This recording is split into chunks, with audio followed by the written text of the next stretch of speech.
Stats better how before, any intros. Eh bien, non, non. Le véritable contexte est quand j'ai pris une photo lors de ma visite à Guilin. Vous savez Keji, n'est-ce pas? C'est un système qui avait le Wangdi, qui utilisait le terme Wangdi au lieu d'empereur. Je pense que vous avez raison. C'est ainsi que le Wangdi choisissait pour trouver des fonctionnaires, n'est-ce pas? Pour trouver des gens.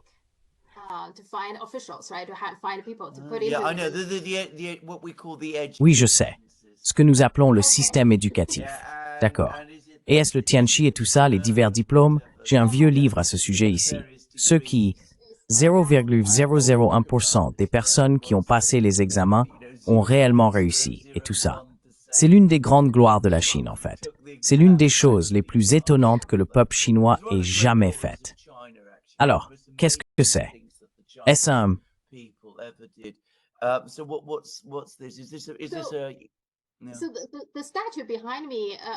La statue derrière moi, à Guilin, ils sont très fiers d'avoir produit au fil des ans différentes dynasties. Ils ont produit différents très bons étudiants, disons-le ainsi, de sorte qu'ils ont vraiment obtenu les meilleurs, puis ils ont pu passer au niveau suivant, n'est-ce pas? Et ensuite, aller jusqu'à voir l'empereur. La dernière étape est lorsque le Wangdi les interviewe, n'est-ce pas? C'est exact, je trouve cela fascinant. Oh oui, oui, oui, ils en sont très fiers d'avoir produit tant au fil des ans. Donc, ce n'est qu'une partie de cela. Ils avaient les 10 personnes là-bas, toutes les statues des meilleurs étudiants qu'ils ont produits dans cette région de Guilin. Je trouve ça intéressant. Oh oui, oui. Je veux dire, tout le système est intéressant que le Wangdi choisirait. Je veux dire, beaucoup de ces personnes venaient de milieux très modestes, n'est-ce pas?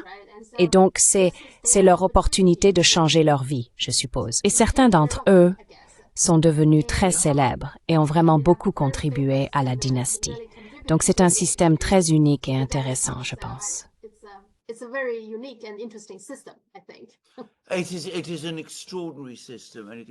C'est un système extraordinaire. Et cela explique pourquoi la Chine a été si bien gouvernée pendant la majeure partie de son histoire par rapport à tout autre endroit dans le monde. Je ne sais pas si je vous l'ai déjà dit, mais lorsque McCartney et ses gens sont venus en Chine au XVIIIe siècle, en fait, ce n'est pas seulement McCartney, mais tous les visiteurs occidentaux en Chine à partir du XVIe siècle, lorsque les Occidentaux ont commencé à arriver en Chine de manière assez régulière, ils commentaient à quel point le pays était respectueux des lois et ordonné, en partie, parce qu'il était gouverné de manière si forte et efficace. Comme je l'ai dit, Catherine, parce qu'elle est une personne littéraire, est très intéressée par cela, parce que l'idée d'un pays gouverné par des personnes qui passent des examens littéraires est incroyablement excitante pour elle. Donc vous savez, les personnes qui étudient et enseignent la littérature dans les grandes universités en Grande-Bretagne, du moins, sont très conscientes du système et souhaitent vraiment que nous ayons quelque chose de similaire ici.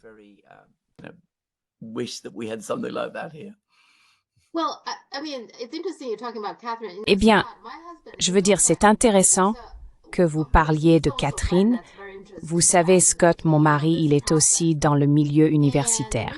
Donc, bien sûr, il trouve ça très intéressant, fascinant. Vous savez, ce processus. Et nous en avons parlé.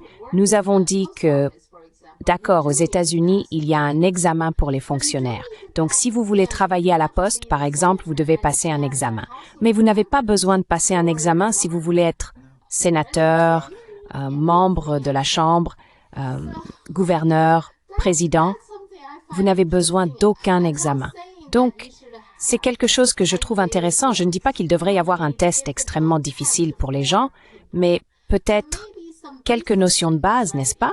Si vous voulez servir dans le gouvernement à quelque titre que ce soit, vous devriez passer un examen qui montre au moins que vous connaissez votre histoire, que vous connaissez la position du gouvernement, n'est-ce pas? Des choses comme ça. Beaucoup de gens que je trouve au Congrès américain, je me demande parfois s'ils ont le bon sens ou les connaissances de base pour diriger le pays.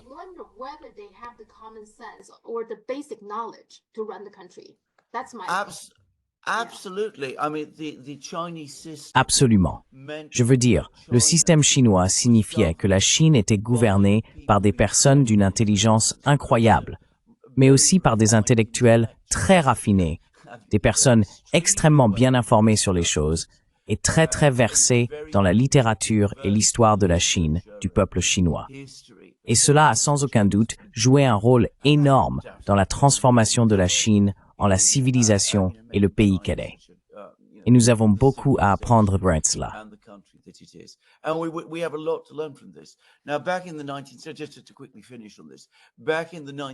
Au XIXe siècle, pour en finir rapidement sur ce point, le gouvernement britannique a en fait décidé d'introduire des examens de la fonction publique. Les hauts fonctionnaires que le système a créés étaient en fait appelés, et continuent d'être appelés en Grande-Bretagne, des mandarins. Cette expression est utilisée pour désigner les érudits officiels.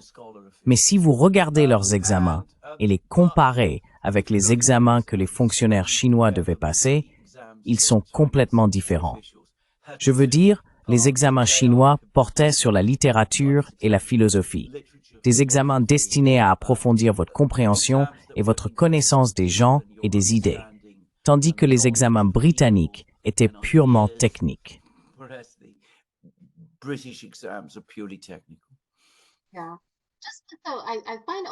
Oui. Je trouve aussi ce processus intéressant que lors du dernier tour, l'entretien avec Wang Di, ces étudiants, je pense que c'est une bonne pratique aussi, pour que Wang Di parle à ces personnes avec des parcours très divers, n'est-ce pas? Je pense que cette pratique en elle-même est quelque chose...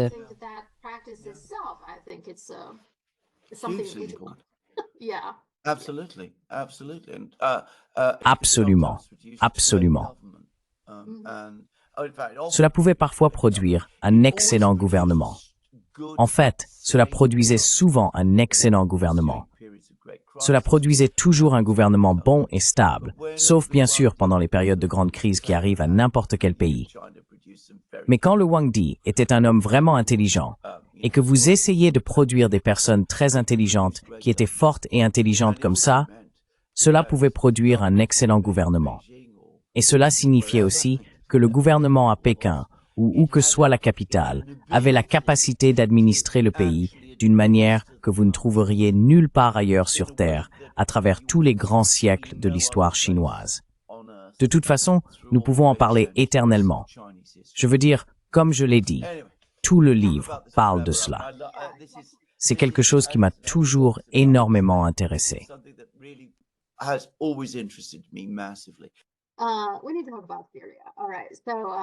Nous devons parler de la Syrie. D'accord. Donc, à ce propos, alors que ce gouvernement est tombé, c'est très surprenant. Maintenant, je vous ai vu, vous et Alex, en parler dans votre émission de radio. Donc, vous pensez que lui-même a abandonné? Pensez-vous que c'est la principale raison pour laquelle il est tombé si rapidement qu'il a abandonné?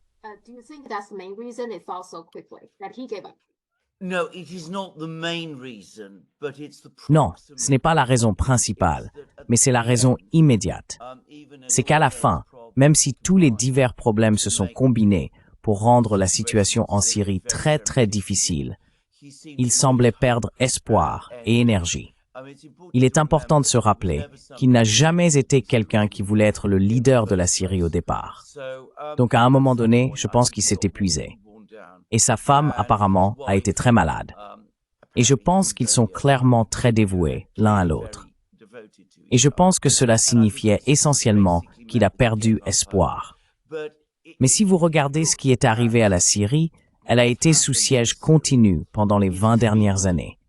Elle a fait face à des sanctions économiques. Elle a fait face à des tentatives répétées de déstabilisation.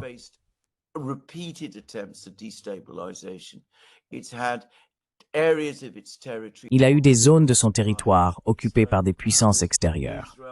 Israël a occupé une partie du plateau du Golan. La Turquie a été impliquée dans le nord, dans la province d'Idlib et d'autres endroits. Les Américains occupent de larges portions de la Syrie à l'est, y compris les champs pétrolifères. Cela a créé une situation épuisante et très très difficile. Maintenant, un leader très fort, très dynamique, un leader comme le père de Bachar al-Assad, aurait peut-être trouvé une solution, aurait probablement trouvé une solution. Mais Bachar al-Assad lui-même ne l'a pas fait. Et vous savez, on peut être critique envers lui, et je le suis dans une certaine mesure. Mais ce n'est pas lui qui porte la responsabilité ultime de ce désastre. Les Américains, les Israéliens et les Turcs le font, et probablement aussi les Britanniques.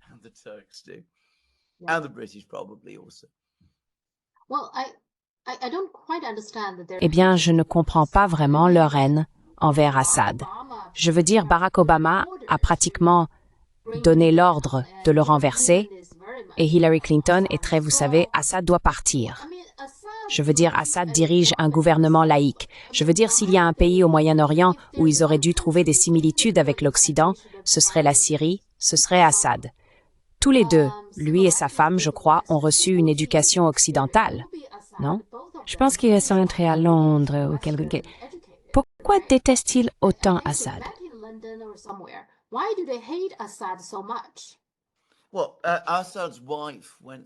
Eh bien, l'épouse d'Assad a fréquenté une école privée britannique, est très instruite et parle couramment l'anglais, profondément britannique à bien des égards. Vous avez tout à fait raison. Je veux dire, c'est un homme avec qui ils auraient dû pouvoir travailler et qui maintenait la stabilité de la Syrie. Dans les années 1990, sous le père d'Assad, la Syrie avait un taux de croissance compris entre 5% et 7% par an, ce qui est un taux de croissance élevé, selon toutes les normes pour un pays à revenu intermédiaire. Sous Bachar al-Assad, dans les premières années, c'était encore plus stable. Bachar, le fils, ouvrait la Syrie aux investissements étrangers, et il faisait toutes sortes de choses de ce genre. Absolument, c'était une personne avec qui ils auraient dû essayer de travailler. Mais il a essayé de diriger un pays indépendant, un pays qui avait sa propre politique étrangère, ses propres perspectives sur les affaires internationales, et qui voulait jouer un rôle actif dans la tentative de résoudre les problèmes au Moyen-Orient. Et bien sûr, comme nous le savons, pour les Américains en particulier, cela n'est tout simplement pas acceptable. Donc, il devait partir.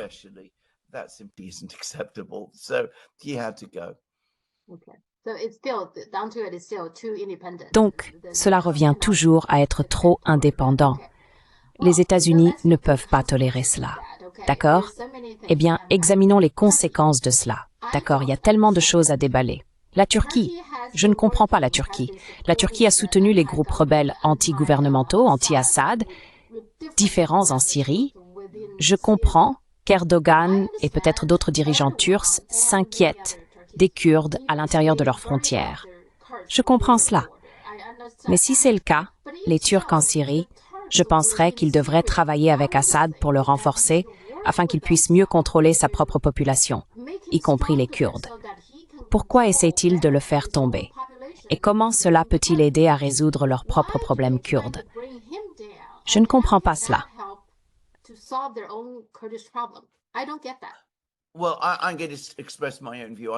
Eh bien, je vais exprimer mon propre point de vue. Non seulement je suis d'accord avec vous, mais je pense que ce qui a été fait va s'avérer être à la fin un désastre total pour la Turquie. Je veux dire, ils avaient un pays stable au sud de leurs frontières, un pays uni qui incluait les régions kurdes. Le président de ce pays, Bachar al-Assad, a été pendant de nombreuses années l'ami personnel d'Erdogan. Nous avons tendance à l'oublier. Mais ils partaient en vacances ensemble. Ils s'entendaient très très bien. Ce qu'Erdogan a fait en participant aux diverses tentatives de renverser Assad, remontant jusqu'en 2011, va être un désastre complet pour la Turquie. Il a créé le chaos à sa frontière sud.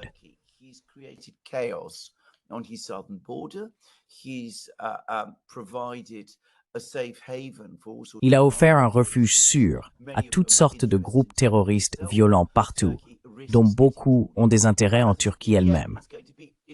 La Turquie risque d'être entraînée. Comme je l'ai dit à la fin, ce sera terrible pour la Turquie. Essayer de comprendre Erdogan et ce qu'il essaie de faire n'est jamais très facile.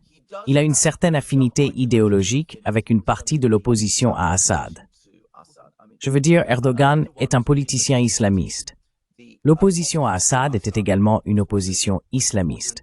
Ils sont en réalité, malgré quelques similitudes idéologiques, très différents.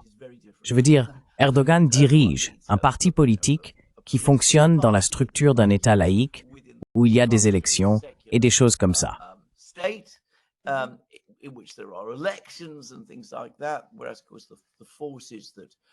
Bien sûr, les forces qui ont été déchaînées en Syrie n'ont aucun intérêt pour tout cela.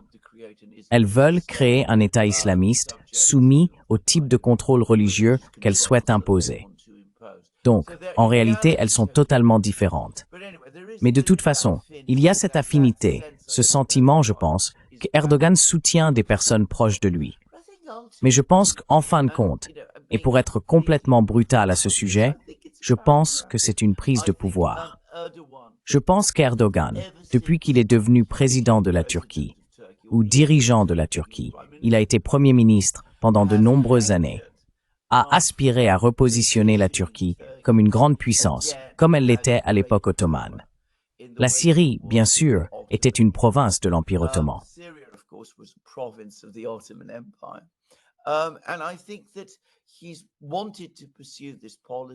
Et je pense qu'il a voulu poursuivre cette politique de faire de la Turquie une grande puissance à nouveau. Il en parle tout le temps.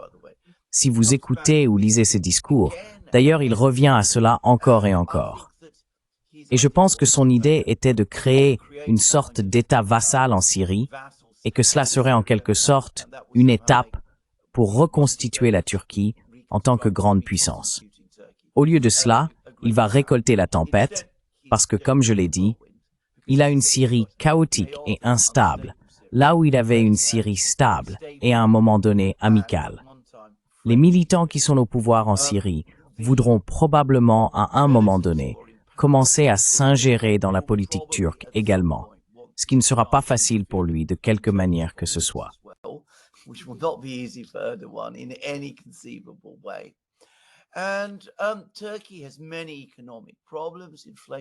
Et la Turquie a de nombreux problèmes économiques. L'inflation y est de 50%, ce qui est en fait inférieur à ce qu'elle a été. Elle était de 80% il y a peu de temps. Donc la Turquie ne peut pas se permettre ces choses. Mais je pense qu'une chose que je dois dire à propos d'Erdogan est tout d'abord qu'il n'est pas un homme particulièrement bien éduqué. Il vient d'un milieu ouvrier à Istanbul. Il n'a pas fait de tentatives sérieuses pour s'instruire sur beaucoup de ces sujets. C'est une personne très fougueuse, impulsive, déterminée, qui insiste pour obtenir ce qu'elle veut. Il garde des rancunes, comme il en a contre Assad. Et je pense qu'une grande partie de cela est motivée par l'ambition et l'émotion.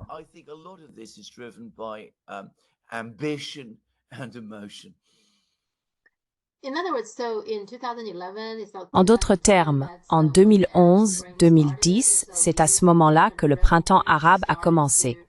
Ces différents groupes rebelles ont commencé à apparaître en Syrie, et Erdogan a vu une opportunité. Il croyait qu'il pouvait travailler avec ces personnes pour gagner en influence et éventuellement acquérir des territoires en Syrie. C'est ce qu'il veut, n'est-ce pas?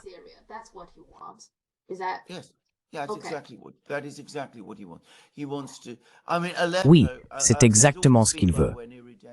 Je veux dire, Alep, il y a toujours eu d'ailleurs un mouvement irrédentiste en Turquie qui dit qu'Alep devrait être ramené sous contrôle turc, même si les habitants sont entièrement arabes.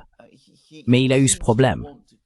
Il semble vouloir créer une sorte de protectorat dans le nord de la Syrie, surtout sous contrôle turc. Comment cela profite finalement à la Turquie et à son peuple? Il m'est impossible de le dire. Mais en tout cas, cela a été très largement sa vision et son approche. L'armée turque, jusqu'au coup d'État de 2016, s'y opposait fermement. Mais bien sûr, après le coup d'État de 2016, elle n'était plus en position de continuer à le faire.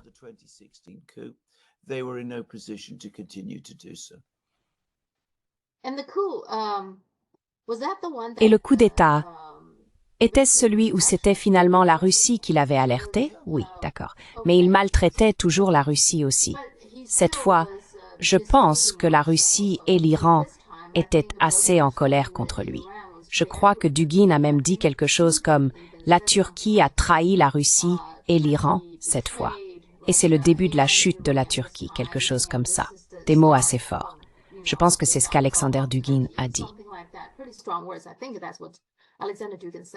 Indeed so, and it's important to remember that Dugin Il est important de se rappeler que Dugin a été par le passé un très fervent défenseur en Russie de bonnes relations entre la Russie et la Turquie.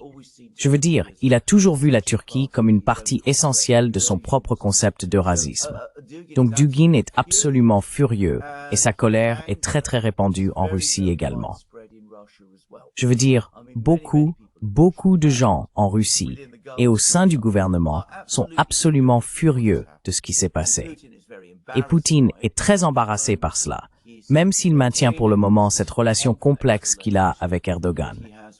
Mais je pense que ce que dit Dugin est largement partagé en Russie.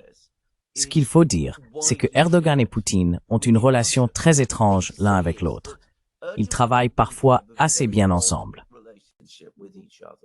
They both work with each other, sometimes quite well.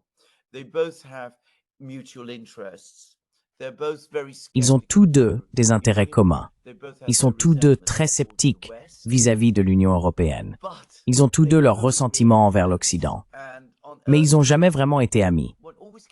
Et du côté d'Erdogan, on a toujours l'impression qu'il y a ce ressentiment bouillonnant envers Poutine, parce que Poutine dirige finalement le pays le plus puissant, ce qui n'est pas quelque chose qu'Erdogan trouve confortable.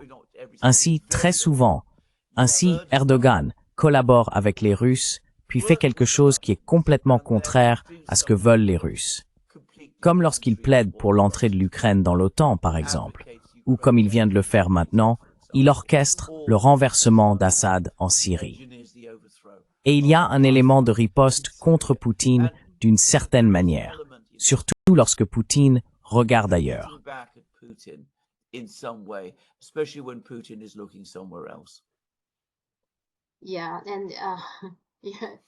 Oui, et je t'ai dit, n'est-ce pas, que en Chine, les gens n'aiment pas tellement la Turquie parce que, encore une fois, je veux dire, je trouverais ça assez stupide de sa part de croire vraiment qu'il pourrait exercer une influence jusqu'au Xinjiang. C'est loin de la Turquie. C'est juste là. Je veux dire, c'est en Chine. D'une manière ou d'une autre, il a cru qu'il pouvait le faire. En soutenant le mouvement séparatiste, les gens là-bas. Je veux dire, il y en a beaucoup. Ce n'est pas tant que ça, mais ils sont en Syrie. Et la Turquie les soutient. Je veux dire pas ouvertement, mais nous savons qu'Erdogan les soutient. Pourquoi feriez-vous cela? Pour contrarier la Chine? Je ne vois aucun avantage à faire quelque chose comme ça.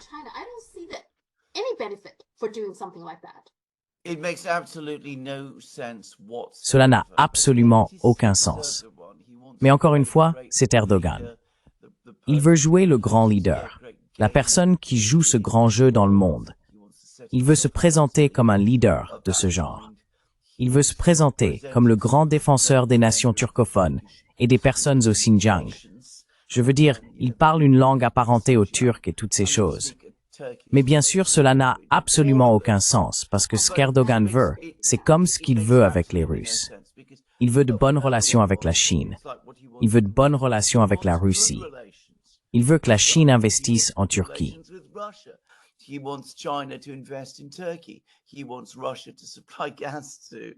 Il veut que la Russie fournisse du gaz à la Turquie.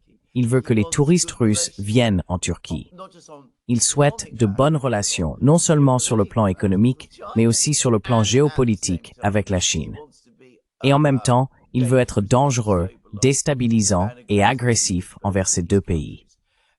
Et parce que la Turquie est importante et possède de nombreux atouts, de nombreuses cartes à jouer, comme, pour les Russes, l'accès à la mer Noire, dont nous avons discuté dans nos programmes précédents, les Russes, en particulier, serrent les dents et acceptent cela jusqu'à un certain point, bien que je pense que les Russes deviennent de plus en plus frustrés maintenant.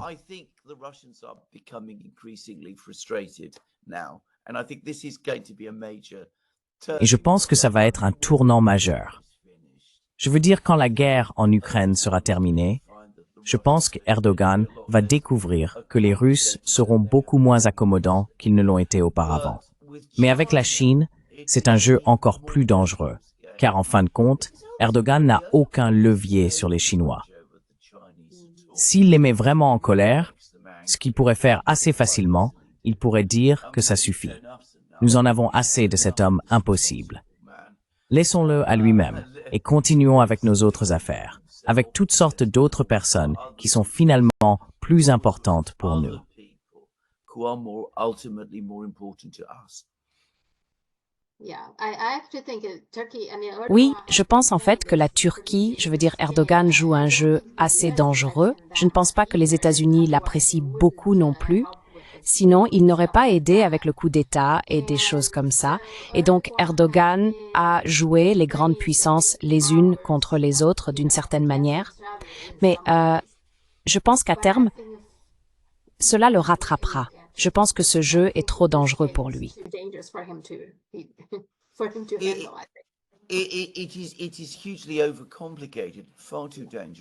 C'est extrêmement compliqué, bien trop dangereux. Et bien sûr, maintenant il a cette crise en Syrie qu'il a créée et que je ne pense pas qu'il sera capable de contrôler. Je veux dire, la Syrie est un grand pays. Comme je l'ai dit, il y a du chaos là-bas. Les Israéliens sont là. Maintenant, Erdogan est confronté à tout cela. Et je pense qu'il est inévitable que cela se répercute sur la Turquie elle-même. Et quand cela arrivera, qui sera là pour l'aider? Personne.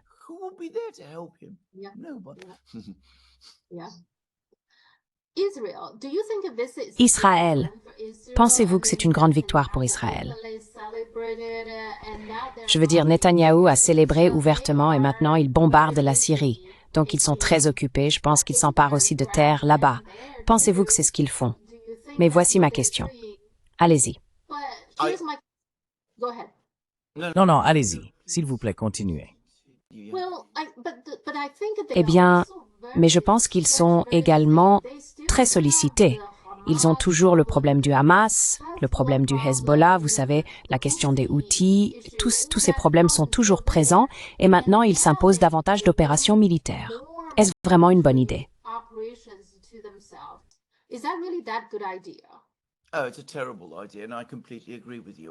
Oh, c'est une idée terrible et je suis complètement d'accord avec vous. Je veux dire, à court terme et peut-être pendant quelques mois ou même des années, cela fonctionnera à l'avantage d'Israël. Je veux dire, l'Iran a été affaibli parce que son principal allié arabe a maintenant disparu.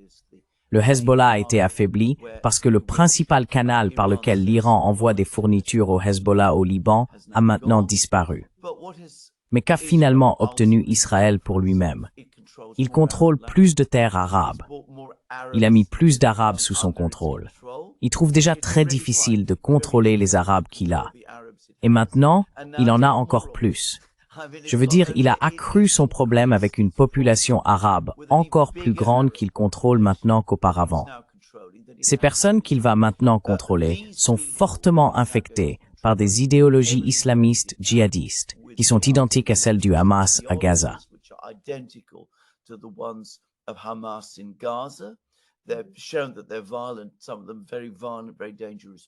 Ils ont montré qu'ils sont violents, certains d'entre eux très violents, des personnes très dangereuses.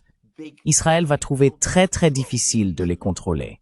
Et bien sûr, la Syrie est un grand pays et ne peut pas être contrôlée aussi facilement que Gaza l'a été. Même à Gaza, nous voyons les problèmes qu'Israël a. Israël est catastrophiquement surmené, mais encore une fois, il a cette impulsion impérialiste. D'ailleurs, Netanyahou, si vous lisez ses livres et publications depuis les années 1990, a toujours été le grand défenseur de l'expansion israélienne et du contrôle israélien. Et il a obtenu ce qu'il voulait.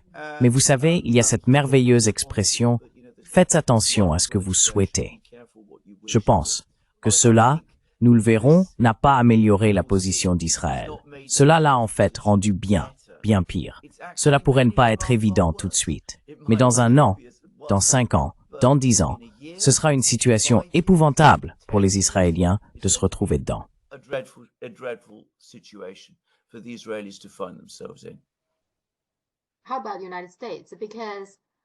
Que dire des États-Unis? Parce que lorsque Israël est à bout de force, mais qu'il ne recule pas, il continue de s'étendre. Les États-Unis, qu'il s'agisse de Trump ou de Biden, peu importe, continueront de soutenir Israël par tous les moyens. Cela signifie-t-il que les États-Unis seront de plus en plus entraînés en Syrie? Yes, absolutely. That's exactly what's going to happen. I mean, Oui, Trump absolument. wants to C'est exactement ce qui va se passer. Je veux dire, Trump, qui veut se concentrer sur la Chine, parce que lui et beaucoup de ces personnes veulent confronter la Chine, et certaines des personnes qu'il a élues aimeraient probablement bien une guerre avec la Chine. Juste pour dire ce qu'ils vont découvrir à la place, c'est que en raison de ces ambitions extraordinaires qu'Israël a, et à cause de tous les problèmes qui ont été créés au Moyen-Orient, ils ont les problèmes du Moyen-Orient à s'inquiéter et à gérer à la place. Donc au lieu d'envoyer leur armée combattre la Chine, et vous savez faire tout ce qu'ils veulent contre la Chine, ils vont devoir s'inquiéter de ce qui se passe dans les villages syriens et arabes.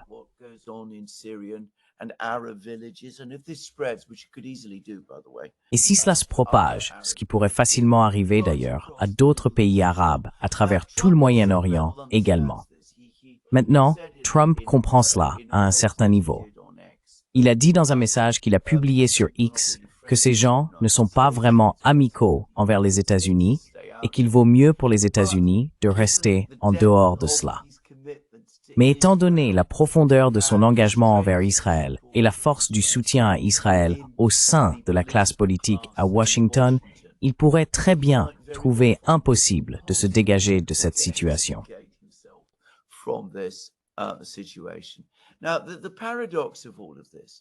Maintenant, le paradoxe de tout cela est qu'il existe une sorte de récit aux États-Unis, que je n'ai pas pris particulièrement au sérieux d'ailleurs, mais qui dit que le grand gagnant des guerres sans fin dans lesquelles les États-Unis se sont impliqués au Moyen-Orient après le 11 septembre était la Chine.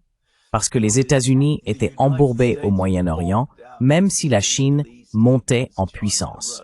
Eh bien, si vous pensez cela, je veux dire, il y a un certain point là.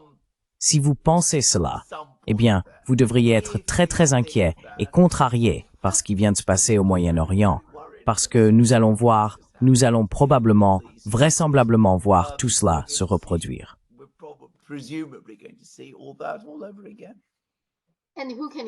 Et qui pouvez-vous blâmer? La Chine n'a pas dit que vous deviez continuer à vous battre au Moyen-Orient, n'est-ce pas? À qui appartiennent ces décisions? Je veux dire, qui a pris cette décision?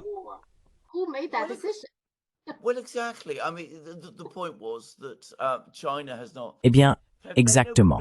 Je veux dire, le point était que la Chine n'a joué aucun rôle dans ce fiasco.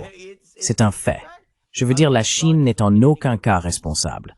La Chine a essayé de persuader les gens. C'est tout ce qu'elle a fait d'ailleurs. Elle n'a pas envoyé un seul soldat ou navire de guerre ou quoi que ce soit au Moyen-Orient. Elle n'a ouvert aucune base. Ce que la Chine a essayé de faire, c'est de faire en sorte que tout le monde parle à tout le monde et essaye de trouver un moyen d'atteindre la stabilité et la paix afin que la région puisse se rassembler, prospérer et se développer économiquement comme elle le devrait. Donc ce n'est pas entièrement la faute de la Chine. Mais cela ne signifie pas que la Chine ne sera pas le pays qui en tirera le plus grand avantage stratégique. Je veux donc souligner à nouveau que personne à Pékin n'a planifié cela, ne l'a voulu ou ne le désire. La Chine n'a jamais agi sur le principe que pour se rendre forte et sécurisée, elle doit créer des crises pour d'autres pays ailleurs. Je n'ai jamais connu un seul cas où la Chine a fait cela.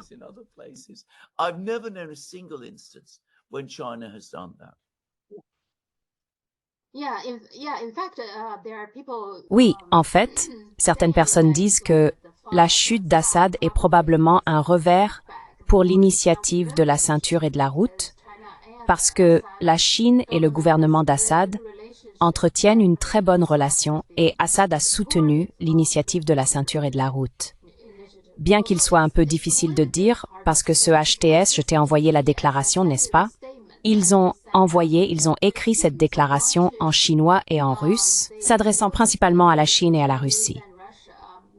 Du moins, pour l'instant, ils veulent avoir une bonne relation et ils sont impatients d'obtenir l'approbation et la reconnaissance de la part de la Russie et de la Chine. Bien que je ne pense pas que cela va se produire très bientôt. Mais de toute façon, il est difficile de dire, tu sais, quiconque prend le relais, ce qui va se passer. Je pense que quiconque veut vraiment développer la Syrie chercherait à continuer de travailler avec la Chine. Tu penses pas? Well, absolutely. Well, any political force or Eh bien, political absolument. that has any Toute force politique ou groupe politique qui se soucie du bien-être du peuple syrien voudrait avoir de bonnes relations avec la Chine et la Russie. Toute force politique qui souhaite établir une position stable pour gouverner la Syrie dans ses propres intérêts voudrait des relations à long terme avec la Chine et la Russie. Certaines personnes au sein du HTS ont parlé en ce sens. Il y a même eu des suggestions de la part de certaines personnes du HTS, selon lesquelles la Russie pourrait conserver ses bases en Syrie occidentale. Je ne pense pas que quiconque à Moscou croit vraiment que cela soit sincère. Mais la Chine et la Russie feront ce qu'elles font toujours, c'est-à-dire parler à tout le monde et voir ce qui peut être convenu. Les Russes viennent de confirmer qu'ils sont en contact avec le HTS, même si c'est une organisation interdite en Russie. Mais ils ont parlé aux talibans. Ils parlent au personnel du HTS. Je suis sûr que les Chinois le feront aussi. Comme vous, je suis très sceptique quant au fait que quelque chose en découlera pendant un certain temps, peut-être même jamais.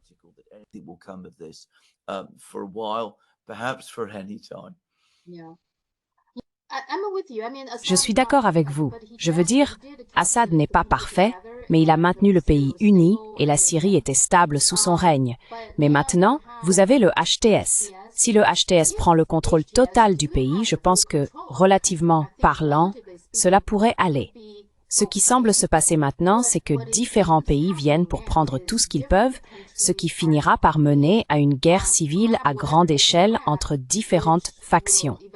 Et, bien sûr, les soutiens derrière eux s'impliquent tous. Ce serait le pire scénario pour le peuple syrien, n'est-ce pas?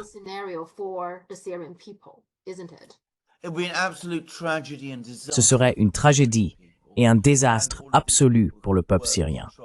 Et toutes ces personnes qui travaillent pour essayer de renverser Assad en sont responsables, et elles en porteront la responsabilité. Maintenant, si le HTS veut vraiment préserver la Syrie, garantir l'intégrité territoriale syrienne, alors logiquement, il devrait se tourner vers les pays qui soutiendraient sincèrement la Syrie, à savoir la Chine et la Russie. Les Russes pourraient probablement aider sur le plan militaire. Les Chinois pourraient aider sur le plan économique. Les deux pays aideraient sur le plan diplomatique. Mais bien sûr, cela va être très difficile, même si les Chinois et les Russes sont impliqués.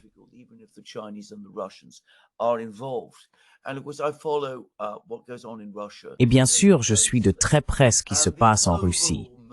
Et l'humeur générale là-bas, qui est très en colère, est que la Russie ne devrait plus être impliquée en Syrie. Que la Russie a fait un gros investissement en Syrie. Elle y a envoyé son armée de l'air. Elle a combattu les prédécesseurs de HTS.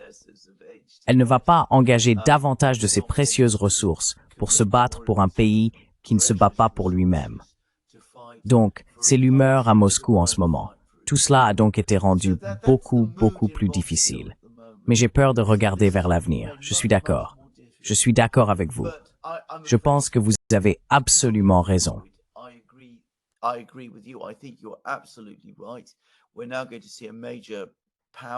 Nous allons maintenant assister à une grande bataille de pouvoir entre la Turquie, Israël et les États-Unis pour le contrôle des différentes factions et communautés en Syrie.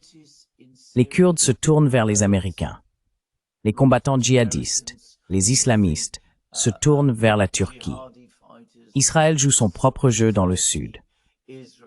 D'une manière ou d'une autre, il est très difficile d'avoir une opinion optimiste sur ce qui va arriver à la Syrie maintenant. D'après ce que j'ai entendu, toute l'administration civile du pays s'est effondrée, tout comme ses forces armées.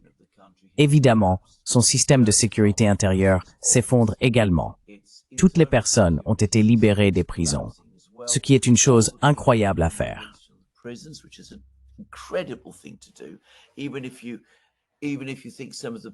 Même si vous pensez que certaines des personnes là-bas sont vraiment des prisonniers politiques, ce que beaucoup d'entre eux sont sans doute, peut-être auraient-ils dû être libérés. Mais libérer tout le monde va garantir que toutes sortes de criminels violents sont maintenant libres en Syrie pour reprendre leur vie de crimes violents. C'est la réalité de la situation. Je veux dire, tout cela est terrible. Et quiconque se soucie vraiment du peuple syrien sait qu'il va affronter une nuit sombre et une terrible tragédie dont je ne sais pas comment ils vont émerger.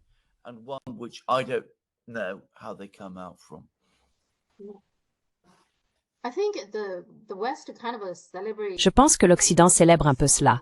D'une part, il n'aime pas Assad, mais d'autre part, je pense que les États-Unis en particulier voient probablement cela comme un effet d'entraînement, que c'est un exemple de quelque chose. Parce que ce matin, j'ai vu que le président serbe a réagi, je suppose, aux déclarations de certains de ses opposants. Il a déclaré ceci. Je veux dire à ceux qui souhaitent détruire la Serbie que je ne suis pas Assad.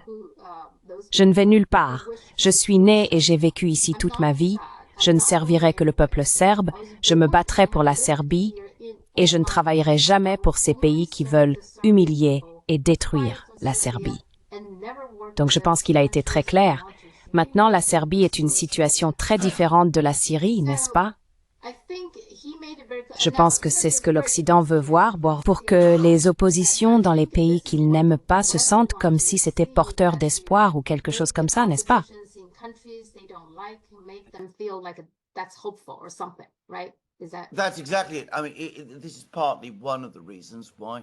C'est exactement ça. C'est en partie l'une des raisons pour lesquelles ils étaient si déterminés à renverser Assad. Parce qu'ayant dit en 2011 qu'Assad devait partir, c'est une humiliation pour eux qu'il soit resté si longtemps.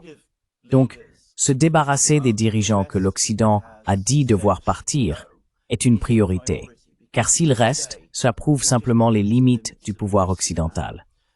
Il y a donc ce facteur psychologique majeur. Et bien sûr, c'est aussi destiné à servir d'avertissement à d'autres dirigeants en Serbie, dans toutes sortes d'endroits.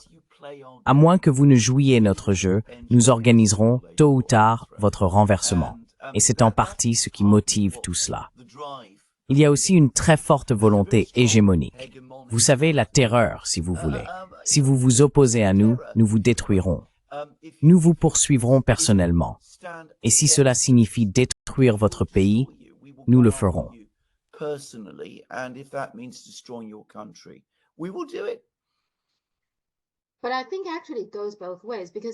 Mais je pense en fait que cela va dans les deux sens.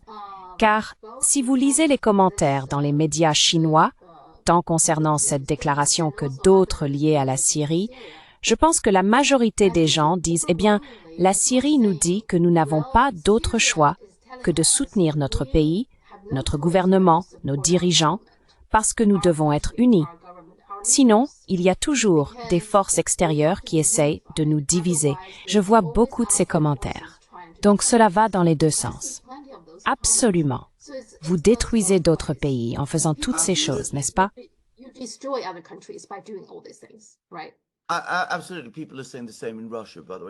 Absolument. Les gens disent la même chose en Russie d'ailleurs. C'est intéressant qu'ils le disent en Chine, mais ils le disent aussi en Russie. Que ce que cela prouve, c'est que vous devez être pleinement solide et discipliné, et comprendre que si vous commencez à apaiser l'Occident et à jouer au jeu de l'Occident, alors vous mettez en danger toute la stabilité interne et l'ordre pacifique de votre propre pays. Maintenant, je vais dire quelque chose d'ailleurs. Les États-Unis sont loin de tout ce désordre. Ils sont à tout un océan de distance. Si la Syrie s'embrase, ils ne sont pas affectés. Mais les alliés arabes des États-Unis pourraient potentiellement l'être.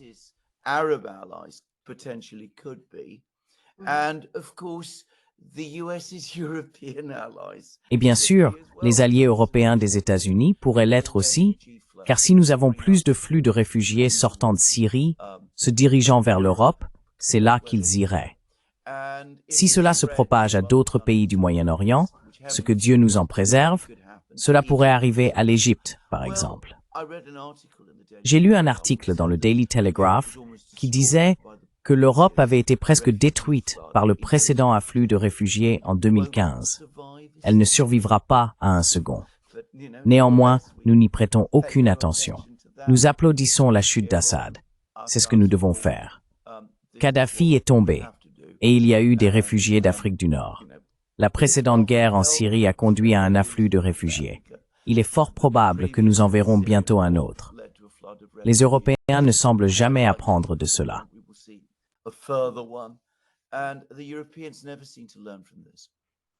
Oui. En parlant de Tom et Daisy dans Gatsby le Magnifique, il crée un grand désordre et d'autres personnes doivent le nettoyer. C'est très typique des États-Unis. Exactement. Parlons du désordre en Corée du Sud. D'accord, nous pensions qu'il allait démissionner, mais il ne l'a pas fait. Et puis, ils ont également échoué à le destituer. Je pense qu'il leur manquait 2 voix pour la destitution. Mais ce qui est étrange, c'est que son propre parti, d'une part, semble l'avoir abandonné. Ils ont dit qu'ils voulaient qu'il parte, mais ensuite ils disent « D'accord, pas immédiatement, pas maintenant ». Ils ont en quelque sorte tout mis en suspens. Ils disent que le parti au pouvoir, je veux dire, ils ne gouvernent pas vraiment parce qu'ils sont minoritaires au Parlement, mais ils sont le parti du président. Donc ils disent que nous avons pris le pouvoir de ses mains, ce qui est inconstitutionnel. Je pense que vous ne pouvez pas faire ça.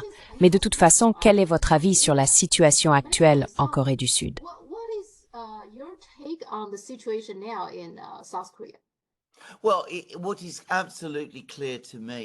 Eh bien, ce qui est absolument clair pour moi, c'est qu'il y a eu beaucoup de discussions et de conversations en coulisses entre le parti au pouvoir, appelons-les le parti au pouvoir.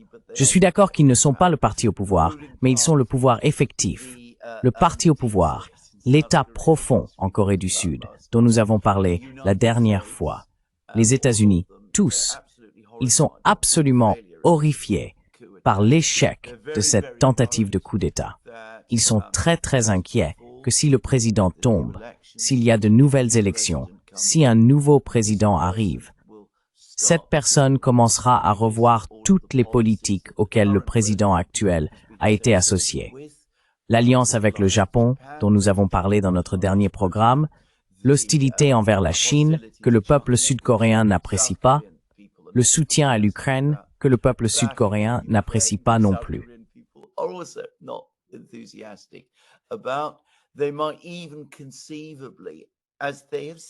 Il pourrait même, comme l'a dit l'opposition, commencer à tendre la main à la Corée du Nord à nouveau.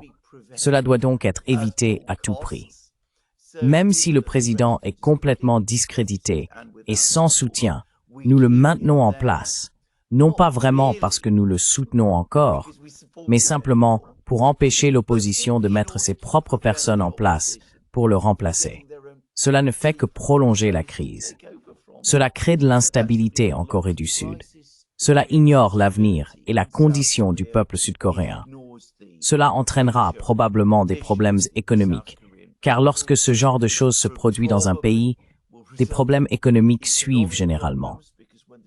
Mais vous savez, c'est probablement ce qui se passera. Et d'ailleurs, juste pour ajouter rapidement, les sanctions jouent probablement un rôle important dans cela. Probably play a significant part in this. Obviously, the anti-Russian sanctions, of which South Korea is a part. Évidemment, les sanctions anti-russes, dont la Corée du Sud fait partie, c'est une chose. Mais bien plus importantes sont les restrictions que les Sud-Coréens sous l'actuel président ont acceptées en termes de fourniture de puces avancées et ce genre de choses à la Chine. Nous ne pouvons pas les laisser faire cela. Donc nous essayons de les empêcher de rétablir leurs bonnes relations avec la Chine. Vous savez, c'est de cela qu'il s'agit. Encore une fois, sacrifier les intérêts de la Corée du Sud, du peuple coréen, de tout le peuple coréen, du Nord et du Sud, d'ailleurs qui a besoin de paix, sacrifier tout cela encore une fois à l'intérêt géopolitique plus grand, qui est cette confrontation avec la Chine, qui doit passer en priorité sur tout le reste. Comme je l'ai dit dans de nombreux programmes, toujours en arrière-plan, la Chine pour l'Occident est la grande affaire.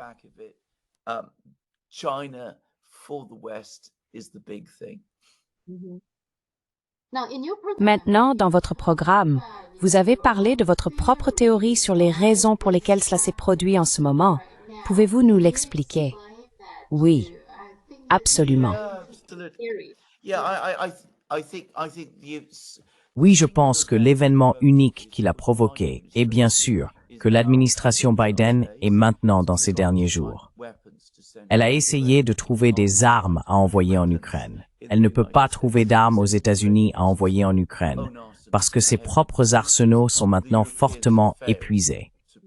Les Européens n'ont pas réussi à produire leurs propres armes en quantité suffisante. La Corée du Sud a beaucoup d'armes. Donc, l'idée était de donner beaucoup d'argent à l'Ukraine à partir des actifs russes et de faire en sorte que l'Ukraine achète des armes à la Corée du Sud. Et cela maintiendra l'Ukraine armée et combattante pendant au moins une autre année, compliquant toute initiative de paix que Donald Trump souhaite entreprendre. Ainsi, le président sud-coréen a montré tous les signes d'aller dans ce sens. L'année dernière, en 2023, il a fourni un demi-million d'obus d'artillerie aux États-Unis, contournant les lois sud-coréennes.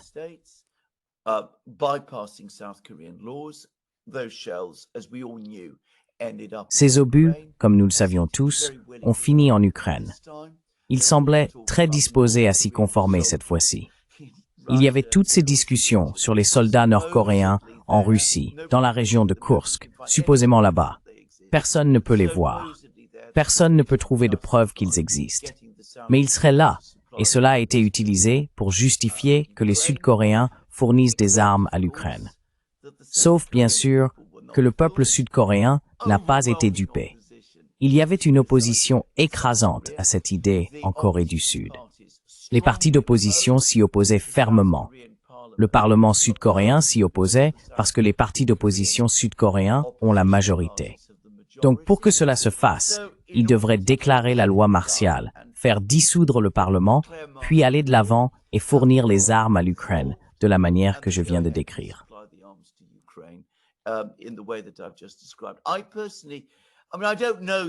Personnellement, je veux dire, je ne sais pas cela, et je tiens à souligner que c'est une spéculation, mais je pense que c'est l'explication la plus probable de ce qui s'est passé.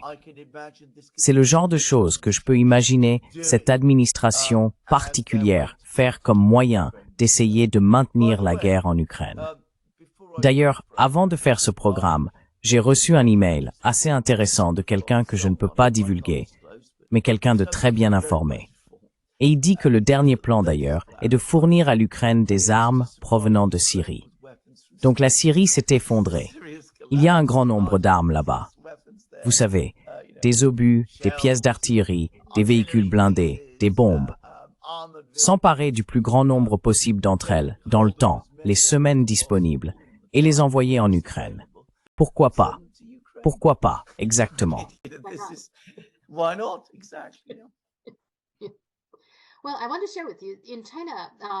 Eh bien, je veux partager avec vous qu'en Chine, je pense que je n'ai entendu personne en Chine avoir votre théorie, mais il y a une autre théorie quant à pourquoi cela s'est produit maintenant. Maintenant, bien sûr, nous en parlons, vous savez, ces problèmes, les problèmes de sa femme, toutes ces choses, mais aucune d'elles n'est imminente, n'est-ce pas? Alors, pourquoi maintenant se sentait-il si contraint? Donc, une théorie en Chine est que, où il y a une rumeur, je ne dirais pas une théorie, mais il y a des rumeurs, disant que, encore une fois, en revenant à l'administration Biden, il voulait qu'il commence une sorte de provocation contre la Corée du Nord à cause du ballon. Vous savez, nous avons parlé de l'affaire du ballon, des allers-retours. Maintenant, jusqu'à présent, rien n'est vraiment sérieux, mais c'est juste un ballon, plus un problème de propagande qu'autre chose. Mais l'administration Biden apparemment voulait, selon cette rumeur, que la Corée du Sud fasse plus pour la Corée du Nord.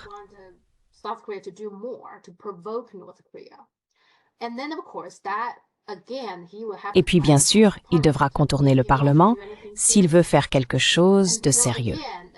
Donc, encore une fois, c'est un peu similaire à votre théorie, selon laquelle Biden voulait faire quelque chose et il sentait que ses mains étaient liées. Donc, en instaurant la loi martiale, il consolide tout le pouvoir entre ses mains. Ensuite, vous savez, il peut simplement faire tout ce que les États-Unis lui demandent de faire. Je pense qu'il est en fait raisonnable de supposer que c'est probablement ce qui se passe parce que la loi martiale ne peut pas se produire sans le soutien de l'armée. Et nous savons tous que l'armée sud-coréenne n'est pas entièrement sous le contrôle sud-coréen. Elle est sous le contrôle des États-Unis. Donc s'il va faire cela, au moins il doit en informer les États-Unis. Au moins les États-Unis doivent le soutenir pour cela, n'est-ce pas?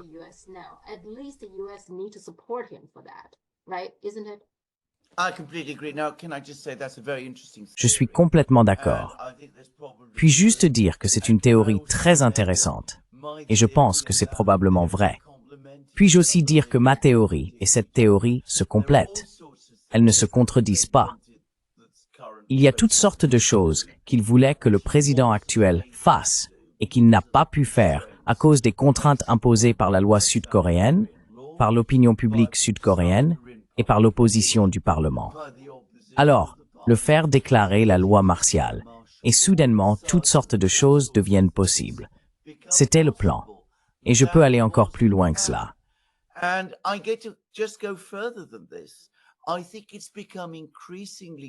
Je pense qu'il est de plus en plus clair, au fur et à mesure que nous en apprenons davantage, sur cette tentative de coup d'État, que c'était pas le président qui avait réellement élaboré le plan. Il était certainement prêt à le faire. Il avait des préoccupations pour sa femme, il avait toutes ses inquiétudes, toutes ces choses ont sans aucun doute joué un rôle. Mais l'initiative semble provenir de certains éléments au sein de l'armée sud-coréenne. Maintenant, nous n'avons pas encore une vue d'ensemble. Mais bien sûr, comme vous le dites très justement, l'armée sud-coréenne est très liée aux États-Unis. Ils ne font rien sans que les États-Unis en soient informés à l'avance. Et je suis sûr que les États-Unis savaient ce qui se préparait.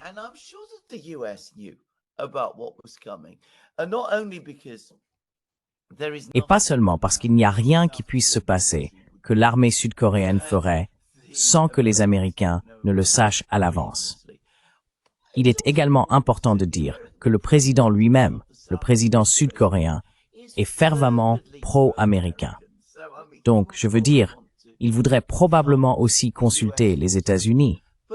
Mais on pouvait voir dans le comportement de l'administration, du gouvernement américain, qu'ils étaient loin d'être antipathiques à ce que le président essayait de faire et à ce que les responsables militaires essayaient de faire. Ils ne l'ont jamais condamné. Ils ne sont jamais sortis pour s'y opposer. Ils n'ont jamais menacé le président de sanctions ou les responsables militaires de sanctions.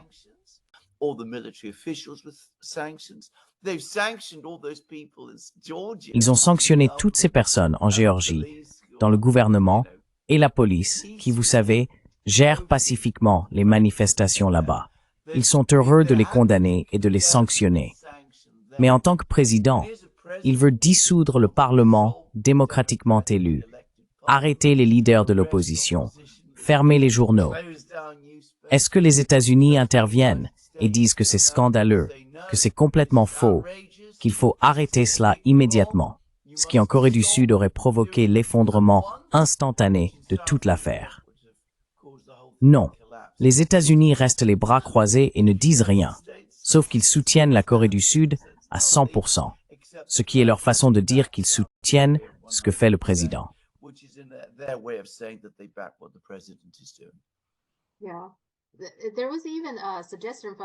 Il y avait même une suggestion de la part du Congrès. Quelqu'un a suggéré que Biden et Trump devraient se réunir et organiser une sorte d'exil pour que le président Yoon vienne à Hawaï. Il parlait même de cela, ce qui vous montre que c'est les États-Unis qui déterminent ces choses, n'est-ce pas?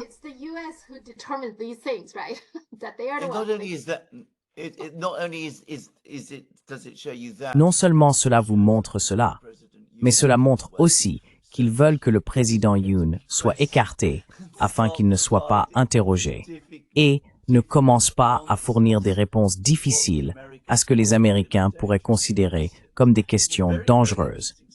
C'est une suggestion très intéressante. Et cela vous en dit beaucoup sur ce qui se passe réellement. D'ailleurs, les médias britanniques, dans la mesure où ils ont couvert cette histoire, ont tous montré un degré extraordinaire de sympathie pour le président. Je veux dire, ils s'inquiètent surtout, non pas de ce qui s'est exactement passé, mais de la direction que la Corée du Sud elle-même va prendre. Va-t-elle commencer à devenir plus pro-chinoise? Is it going to start becoming more pro-Chinese as they... D'accord, Annalena Baerbock, nous avons parlé un peu de sa visite en Chine. Je vois le compte-rendu. Je ne sais pas si vous avez eu l'occasion de le voir. Je trouve cela intéressant. Voici ce qu'a dit la partie chinoise. Wang Yi a déclaré que la Chine et l'Allemagne, en tant que deuxième et quatrième plus grandes économies mondiales, devraient surmonter les obstacles, éliminer les barrières, maintenir le ton sous-jacent du dialogue et de la coopération, abandonner les mentalités obsolètes de la guerre froide et de confrontation et travailler ensemble pour repousser les risques externes et relever les défis mondiaux.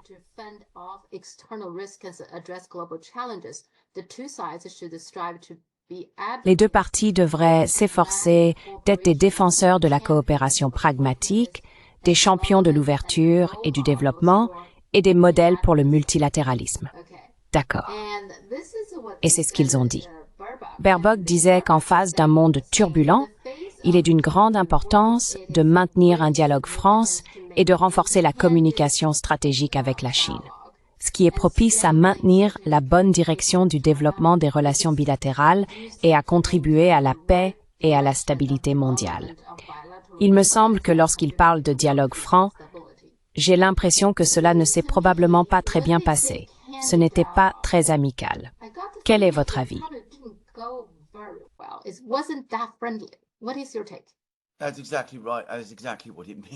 C'est exactement ça. C'est exactement ce que cela signifie. Je veux dire, à l'époque de la guerre froide, je me souviens toujours de la lecture des comptes rendus, et il y avait un langage particulier qui était utilisé, surtout par les Russes à cette époque, qui était que lorsqu'il y avait un échange libre et franc de point de vue, cela signifiait qu'il y avait une dispute. Vous le saviez absolument. Je pense qu'il y a eu moins qu'une dispute ici. Mais d'une certaine manière, ce que dit le compte-rendu chinois est encore plus intéressant que le mot franc. Parce que pourquoi la partie chinoise aurait-elle besoin de lister toutes ces choses si c'était déjà une bonne relation? Je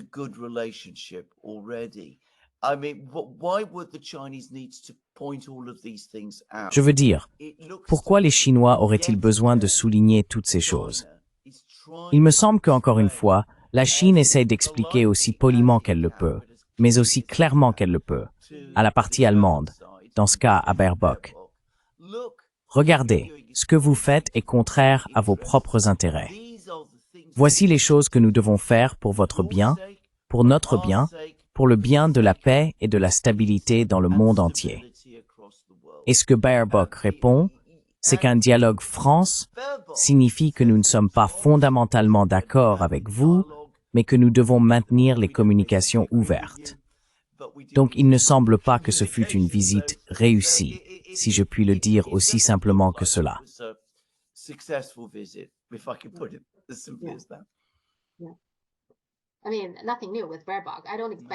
Je veux dire rien de nouveau avec Baerbock. Je n'attends rien d'elle maintenant. Ce qui est intéressant en parlant des relations entre la Chine et les États-Unis, c'est que Trump a récemment eu une interview avec Meet the Press de NBC. Je pense que c'est une interview très intéressante. J'ai surtout prêté attention, bien sûr, à ce qu'il disait sur la Chine. Il a mentionné qu'il avait eu une conversation avec Xi Jinping et a dit qu'ils étaient en communication, il y a 3 jours. C'était le week-end dernier, dimanche dernier. Une chose intéressante est que, bien sûr, l'intervieweuse de NBC, Kristen Welker, était très provocante, demandant s'il pouvait promettre de défendre Taïwan en cas d'invasion.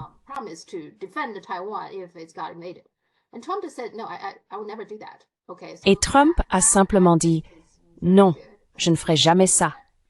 D'accord, donc je pense que c'est très bien qu'il ne l'ait jamais fait. Il a en fait dit quelque chose d'intéressant. Il a dit « Je ne vais pas me mettre à la place de Joe Biden. Oh, je ne vais pas gracier, vous savez, mon fils. » Mais ensuite, il a gracié. Je ne ferai jamais ça, ce que je trouve intéressant. Mais de toute façon, il ne promet pas qu'il ferait quoi que ce soit. Mais la chose intéressante qu'il a dite, c'est qu'il parlait en fait avec Xi Jinping, mais il a dit qu'il ne parlait pas de Taïwan. Il a dit, je pense qu'il parlait d'un seul sujet, l'Ukraine, il me semble. Pensez-vous qu'il va maintenant impliquer la Chine dans les négociations?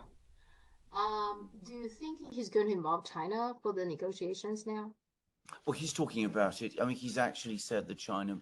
Eh bien, il en parle. Je veux dire, il a effectivement dit que la Chine pourrait être en mesure d'aider. Juste avant que nous commencions ce programme, nous avons reçu l'information que le Premier ministre hongrois, qui vient de rencontrer Trump, a eu une longue conversation avec Poutine à Moscou pour parler de l'Ukraine. En fait, le compte-rendu russe le rend absolument clair, et Orban lui-même vient de tweeter à ce sujet. Donc, des démarches sont en cours pour essayer de nous amener à une sorte de compréhension de la situation en Ukraine, d'établir des garde-fous, pour utiliser cette expression que l'on voit si souvent dans les comptes rendus chinois, sur la façon dont ce problème peut être géré et d'essayer de trouver une issue.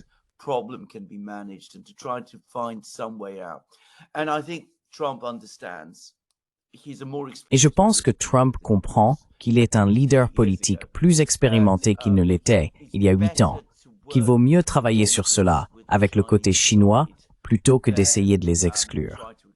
Et cela nécessite un certain degré de dialogue avec la Chine. Donc oui, je pense qu'il parlait de l'Ukraine, mais je ne pense pas qu'il parlait uniquement de l'Ukraine. Je pense qu'ils ont parlé de Taïwan. Et la raison pour laquelle ils auraient parlé de Taïwan est que je pense qu'il est inconcevable que Xi Jinping ne l'ait pas évoqué.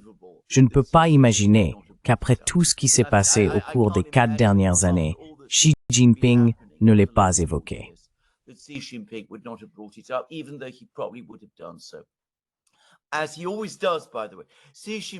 Comme il le fait toujours d'ailleurs. Xi Jinping est un homme extrêmement courtois. C'est ce que j'ai entendu de nombreuses personnes. De temps en temps, il peut parler très franchement, comme il l'a fait avec Biden lorsqu'il a dit à Biden « tu me mens », et comme il l'a fait célèbrement avec Justin Trudeau. Mais en général, l'approche de Xi Jinping est qu'il est extrêmement poli dans toutes ses discussions. Il n'est absolument pas quelqu'un qui aime imposer sa volonté. Mais je pense que vous savez que Xi Jinping aura voulu rappeler à Trump que Taïwan pour la Chine est une ligne rouge.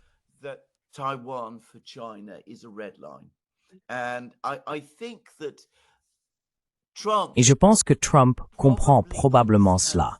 Et non seulement il le comprend, mais il réalise probablement à un certain niveau que ce serait très dangereux pour lui et pour les États-Unis d'essayer de franchir cette ligne rouge. Maintenant, Xi Jinping et Trump se sont bien entendus par le passé. Je veux dire, il y a évidemment d'énormes désaccords entre les deux, mais ils peuvent se parler. Donc je pense que c'est un bon signe qu'ils parlent d'ailleurs. Et je pense que c'est un bon signe que l'administration, en utilisant Orban, contacte maintenant les Russes et parle d'un règlement en Ukraine. Donc nous verrons où cela mène.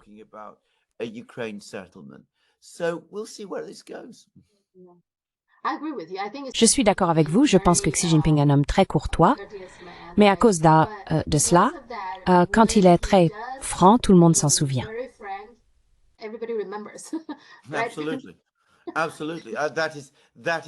Absolument. Absolument. C'est exactement ça. C'est encore plus bouleversant, et cela ressort avec plus de force précisément parce que la plupart du temps, il est très poli.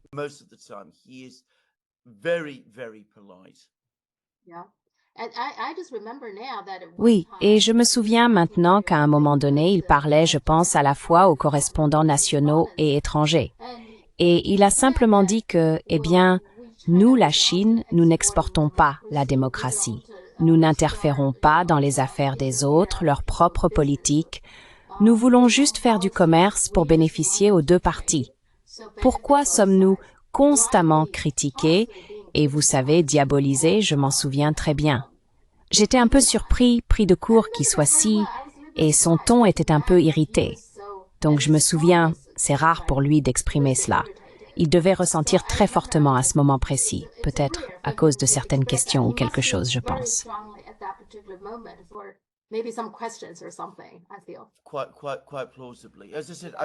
Assez plausiblement. Comme je l'ai dit, je veux dire, je pense pas que quiconque devrait confondre cela avec de la faiblesse. Je veux dire, la politesse est en fait plus souvent mieux comprise, surtout quand elle vient de Chine, comme un signe de force. Se mettre en colère, perdre son sang-froid, taper sur la table, c'est un signe de faiblesse. Donc je pense que les gens doivent comprendre cela à propos de la manière dont Xi Jinping mène les négociations. Maintenant, je sais qu'il est poli parce que j'ai entendu des personnes qui ont été impliquées dans des négociations avec lui le dire. Je veux dire, ils disent aussi autre chose, d'ailleurs, juste pour les gens en Chine. Je suis sûr qu'ils le savent déjà. Mais il a tous ses faits à portée de main. Il est toujours exceptionnellement bien préparé pour chaque réunion. Si vous allez à une réunion et que vous n'êtes pas bien préparé face à Xi Jinping, je veux dire que Dieu vous aide. Je veux dire, c'est ce que j'ai entendu aussi. God help you. I mean, that's what I've heard too. Another interesting conversation that I Une saw autre conversation intéressante que j'ai vue était entre Alexander Dugin et John Mearsheimer, qui est longue. J'en ai vu des parties, puis j'ai accéléré. Une chose que je trouve intéressante, c'est qu'ils semblent être d'accord sur beaucoup de choses. Une chose sur laquelle ils s'accordent tous les deux, ce qui m'a un peu surpris, c'est que la guerre en Ukraine ne se terminera pas rapidement par des négociations. Ils pensent en fait tous les deux que cela va continuer à être un combat acharné, pour reprendre les mots de Mearsheimer, jusqu'à la fin. Est-ce que c'est ce que vous... Absolument. Is that what you Absolutely. But there's a difference here because, of course, that's the outcome. Mais il y a une différence ici, parce que bien sûr, c'est le résultat que Dugin veut, et c'est le résultat que Mearsheimer attend. Je veux dire, si vous connaissez Dugin, il veut essentiellement que la Russie adopte une position totalement intransigeante avec l'Ukraine. Il considère toute négociation, même avec un bon résultat, comme menant à la reddition. Donc, vous savez, il y a cette différence entre eux. Mais néanmoins, ce n'est pas surprenant. Il faut faire une distinction entre Dugin, le véritable intellectuel, qui est en fait très intéressant et très intelligent, et Dugin, la figure caricaturale dont vous lisez dans les médias, qui est encore une personne complètement différente.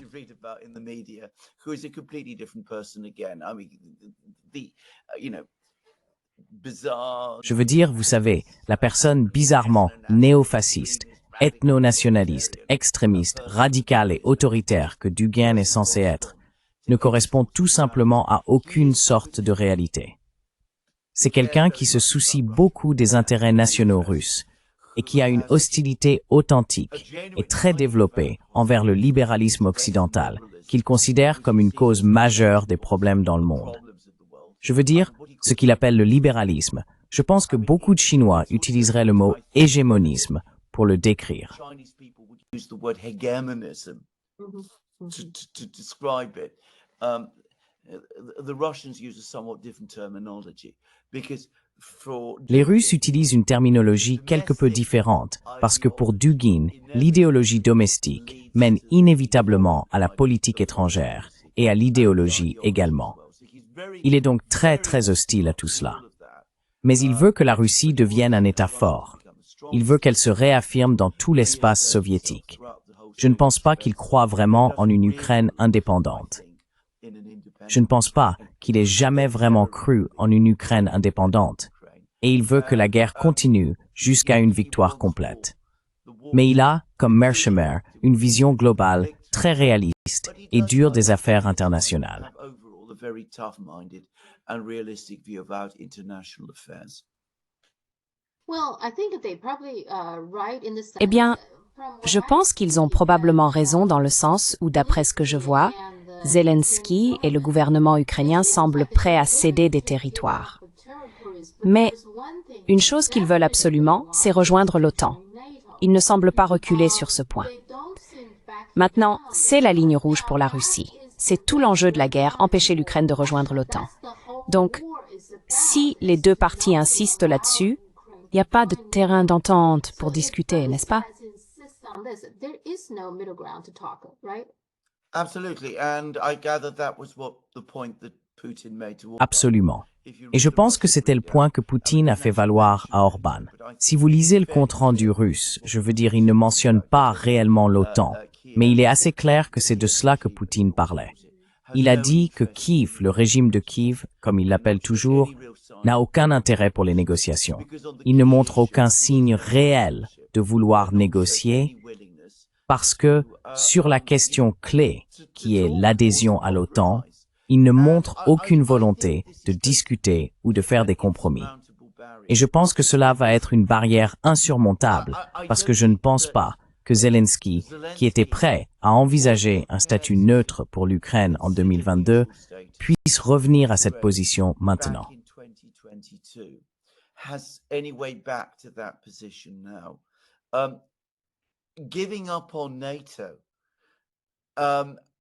Abandonner l'OTAN après 3 ans de guerre, c'est comme renoncer à l'aspiration déclarée de l'Ukraine à devenir partie intégrante de l'Occident et à se définir comme un pays anti-russe.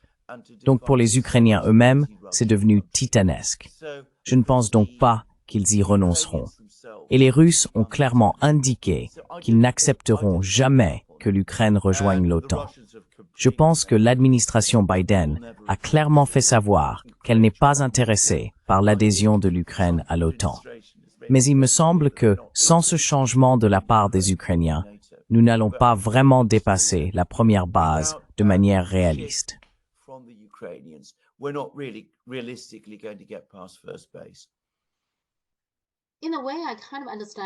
D'une certaine manière, je comprends un peu la pensée de Zelensky parce que, comme vous l'avez dit, après 3 ans de guerre, s'ils ne rejoignent même pas l'OTAN, on dirait qu'ils n'obtiennent rien, n'est-ce pas? Au final, le pays sera dans un état bien pire que, par exemple, s'ils avaient vraiment pris l'accord de Minsk au sérieux, n'est-ce pas? Oh, absolutely, but then whose fault is that? I mean, Oh, absolument. Mais alors, à qui la faute? Je veux dire, Zelensky avait un accord de paix sur la table en avril 2022 et il s'en est éloigné. Donc c'est bien beau qu'il dise cela maintenant, mais il s'est amené, lui et son pays, à ce point. Et j'ai bien peur qu'il ne soit pas la seule personne en Ukraine.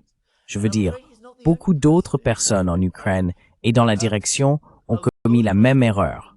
Mais c'est comme ça.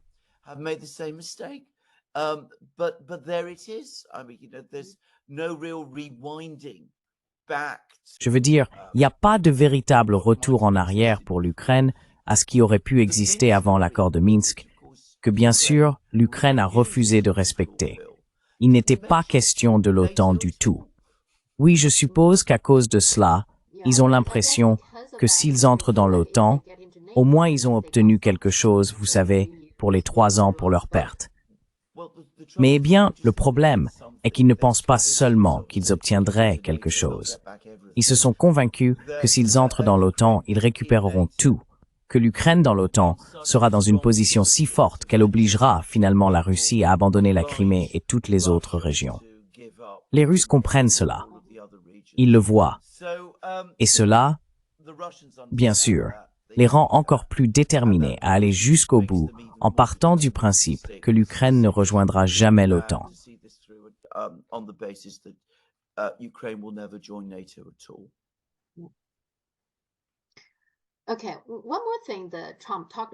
D'accord. Une autre chose dont Trump a parlé dans l'interview est TikTok, ce que je trouve également intéressant. Maintenant, c'est un peu lié à la Chine, n'est-ce pas? Donc, il ne l'a pas dit de manière définitive, mais on dirait qu'il voudrait voir s'il y a un moyen d'aider TikTok. Ce qui m'intéresse, c'est que la Cour d'appel a rejeté l'appel de TikTok. Ce qui était intéressant, c'est que la Cour d'appel a essentiellement dit, si vous lisez, je pense qu'il y a 90 pages d'écriture expliquant pourquoi ils l'ont rejeté, parce qu'ils ont dit qu'ils étaient d'accord pour dire que cette interdiction de TikTok est inconstitutionnelle.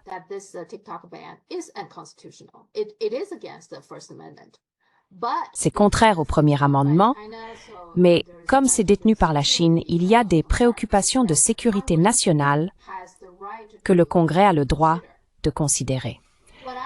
Ce que je trouve intéressant, vous savez, vous êtes avocat, et je pense que vous êtes aussi l'une de ces personnes qui croient vraiment qu'aux États-Unis, la Constitution est très sacrée. Vous savez, je suis d'accord avec vous.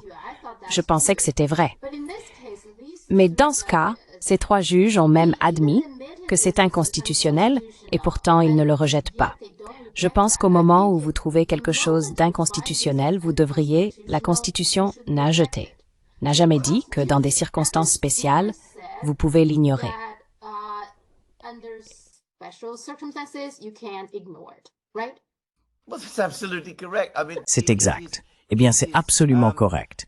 Je veux dire, ce que ce tribunal a dit n'est pas la loi, c'est anti-loi. Il dit que la Constitution s'applique tout le temps, sauf quand elle ne s'applique pas. Cela n'a vraiment aucun sens. C'est un non-sens absolu. Donc, c'est un raisonnement absurde, juridiquement parlant. Mais bien sûr, nous savons pourquoi cela a été fait. Et bien sûr, nous avons vu tellement de cela maintenant. Je veux dire, j'avais l'habitude de croire que les Américains prenaient cette Constitution au sérieux. Je suis beaucoup moins convaincu de cela maintenant, pour être honnête. seriously, I'm much less convinced of that any longer, to be honest. And it wasn't just this court case that made me doubt. Et ce n'était pas seulement ce procès qui m'a fait douter de cela. Donc, je veux dire, c'est là où nous en sommes avec TikTok. Bien sûr, du point de vue de Trump, il est probablement un peu plus sympathique à TikTok. Parce que, pour être réaliste, c'était la seule plateforme de médias sociaux qui lui a accordé du temps, alors que toutes les autres se refermaient sur lui. Mais vous savez, il y a toujours une impulsion très très forte pour s'en prendre à TikTok. Et remarquez qu'en Europe, les élections roumaines viennent d'être annulées à cause de la supposée campagne russe sur les réseaux sociaux en faveur du candidat qui a remporté le premier tour, qui a eu lieu. Won the first round, which took place where? On TikTok. Ou sur TikTok, vous pouvez voir que TikTok va être blâmé pour tout. Oui, Trump a effectivement dit que cette fois, pendant l'élection, il a bien réussi parmi les jeunes. Il a attribué cela à TikTok. Il a dit, vous savez, je fais très bien sur TikTok. Donc d'accord, nous verrons s'il semble ouvrir la porte pour essayer d'aider d'une manière ou d'une autre. Mais nous verrons. Vous savez, il y a une question. Je ne sais pas si vous avez prêté attention au PDG de United Healthcare, Brian Thompson. Il est impossible de l'éviter. Je veux dire, ça a été partout dans les médias, ici en Grande-Bretagne aussi d'ailleurs. Ce qui me surprend, c'est la réaction à cela. Je dois dire que j'ai été surpris, j'étais stupéfait qu'il n'y ait absolument aucune sympathie pour le gars. Je pense que les gens sont vraiment en colère contre United Healthcare. Ils sont probablement en colère contre toutes les assurances santé, mais en particulier contre United Healthcare. Donc tout le monde parle de ces histoires d'horreur à ce sujet. Quelle est votre opinion sur toute cette affaire?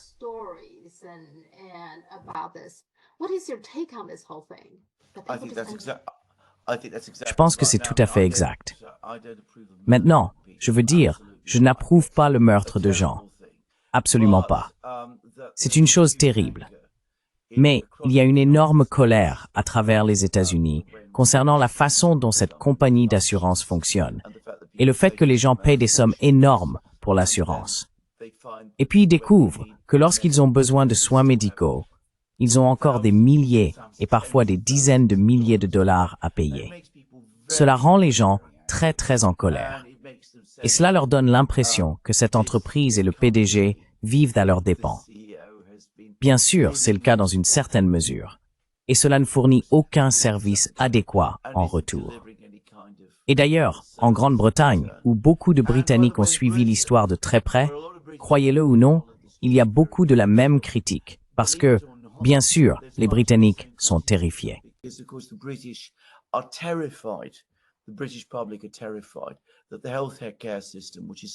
Le public britannique est terrifié à l'idée que le système de santé, qui est nationalisé, soit démantelé et aboli, et que nous ayons quelque chose comme le système américain importé ici. Alors ils disent, regardez ce qui s'est passé en Amérique. Si nous ne préservons pas notre NHS, la même chose se produira. Et vous voyez ce que les Américains en pensent. Je veux dire, j'étais choqué, j'étais surpris, mais je peux comprendre beaucoup de ces commentaires. Et le fait que les commentaires soient si forts et si nombreux. La semaine dernière, juste après le meurtre, j'ai fait un direct sur la chaîne locale de Durham. Et il y avait un flot de commentaires de membres de notre propre communauté Durham, racontant des histoires terribles sur ce qui leur était arrivé aux États-Unis et pourquoi ils n'avaient aucun regret pour le meurtre de cet homme. and why they didn't have any regrets for the murder of this man. Oui, oui. C'est juste que le sentiment est très fort. C'est surprenant. D'accord. Une dernière chose un peu plus légère. Je viens de lire qu'en Grande-Bretagne, Nick Candy, je suppose qu'il est milliardaire ou quelque chose comme ça, a promis de faire un don à 7 chiffres au Reform Party. Essaie-t-il de devenir l'Elon Musk du Royaume-Uni ou quelque chose comme ça? Que se passe-t-il ici? Quite plausibly. Assez plausiblement. Je veux dire, je devrais dire qu'il y a maintenant un sentiment général que le Parti réformiste pourrait continuer à monter. Je crois qu'il a en fait dépassé le Parti travailliste, qui, souvenez-vous, est le parti d'opposition dans les sondages. Donc, vous savez, il semble gagner du soutien tout le temps. Et bien sûr, sur la base que tout le monde aime un gagnant, toutes ces personnes qui veulent être puissantes et importantes voient maintenant le Parti réformiste comme celui qu'elles devraient soutenir. Et donc, il n'est peut-être pas surprenant que de grands donateurs se manifestent et espèrent également utiliser le Parti réformiste, sans doute, pour promouvoir leurs propres agendas particuliers. Je pense que c'est dangereux pour le Parti réformiste, d'ailleurs.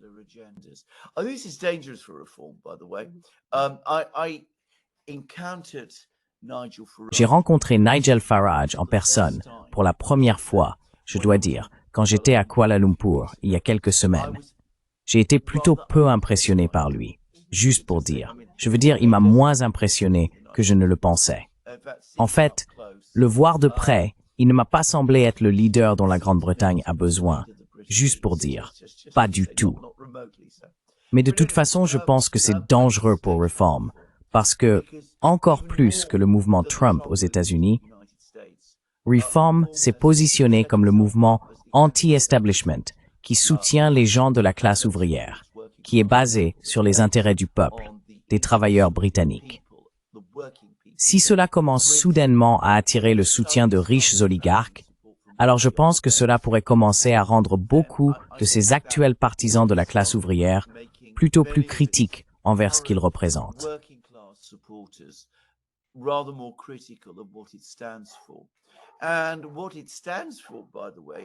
Et ce qu'il représente d'ailleurs, dans de nombreux domaines, est une approche très à droite, très libérale du marché en matière d'économie. Il veut par exemple introduire des éléments de système d'assurance dans le NHS, ce qui pourrait ne pas être du tout populaire auprès de sa base ouvrière actuelle. C'est donc un jeu dangereux qu'il joue. Mais de toute façon, en attendant, je soupçonne qu'ils prendront l'argent, parce que les politiciens en Grande-Bretagne le font toujours, même ceux de la Réforme.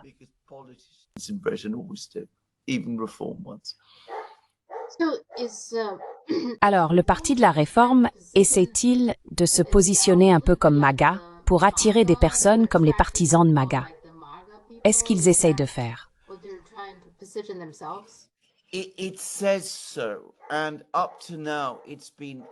Il semble que oui. Et jusqu'à présent, cela a été relativement réussi, parce que bien sûr, le Parti travailliste s'est éloigné très très loin de sa base ouvrière. Plus encore en fait que le mouvement MAGA aux États-Unis. Donc, ils ont été assez réussis dans ce domaine. Ils ont poussé leurs enjeux culturels, vous savez, le fait qu'ils soient anti-woke, ce qui suppose que les électeurs de la classe ouvrière aiment, ce qui est en partie vrai. La position anti-immigrée, que les électeurs de la classe ouvrière aiment absolument, leur a donné un certain élan. Mais sur les questions économiques, ils sont plus fortement à droite du marché libre que MAGA. MAGA est un mouvement plus complexe. Je veux dire, vous avez des gens comme J.D. Vance, par exemple, qui semblent être plus ouverts à une économie plus interventionniste. Reform n'est pas du tout comme ça. Je veux dire, ce sont des partisans absolus, purs, du marché libre, ultra-marché libre. Comme l'AfD en Allemagne l'est aussi d'ailleurs.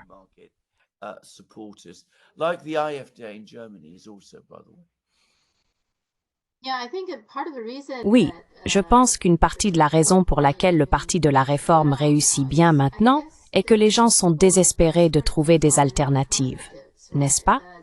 Le parti ne travaille pas pour eux, donc quiconque est différent, ils placent leur espoir là-bas. C'est exact. Yeah. That's right. On economics, En matière d'économie, les sondages de vote montrent que l'humeur générale en Grande-Bretagne penche actuellement assez fortement à gauche.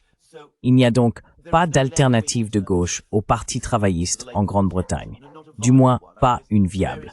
Je veux dire, il y a diverses tentatives de former des partis de gauche, mais aucune n'a réussi. Donc pour le moment, Reform a rassemblé à lui le vote anti-establishment, à la fois les partis de droite et de gauche.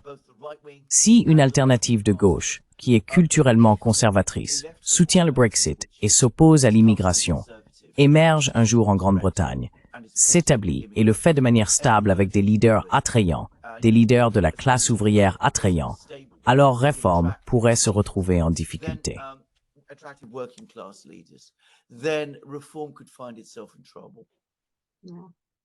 Well, I think the same thing with Trump. Eh bien, je pense la même chose avec Trump. Je pense que les politiques économiques de Trump, je ne suis pas sûre que la plupart des gens les soutiendraient. Il est aussi très partisan du libre marché. Vous savez, il a réduit les impôts pour les riches, et ce genre de politique ne résoudra finalement pas le problème. Oui. Solve the problem.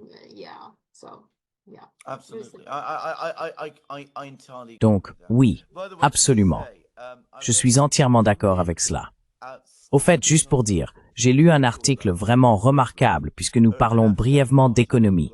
Un article remarquable dans le Global Times a comparé le complexe militaro-industriel aux États-Unis avec la manière dont les usines en Chine produisent des armes. Et le point qu'il a soulevé est qu'il n'y a essentiellement pas de complexe militaro-industriel en Chine. Il y a des usines qui sont des extensions de la grande industrie manufacturière chinoise qui produisent des armes en fonction des besoins de sécurité de la Chine. Mais il n'y a rien d'analogue à cela aux États-Unis. Et la tentative américaine de réindustrialiser, dans la mesure où elle se concentre sur le fait de rendre l'armée américaine à nouveau puissante, consiste essentiellement à mettre en place des usines dont la seule fonction est de produire des armes. Whose only function is to produce weapons. And it said not just that, but that these are factories of death. Et il a dit non seulement cela, mais vous savez que ce sont essentiellement des usines de mort. C'était très vif, mais une analyse très perspicace en effet. Et une qui d'ailleurs est pertinente pour l'histoire britannique et américaine.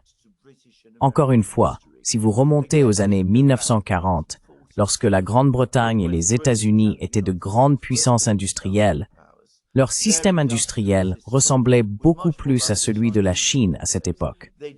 Ils n'avaient pas de complexe militaro-industriel à proprement parler. Ils avaient des usines qui construisaient des avions. Certains de ces avions étaient militaires, mais la plupart d'entre eux étaient pour l'économie civile. Et c'était la même chose dans tout le système industriel.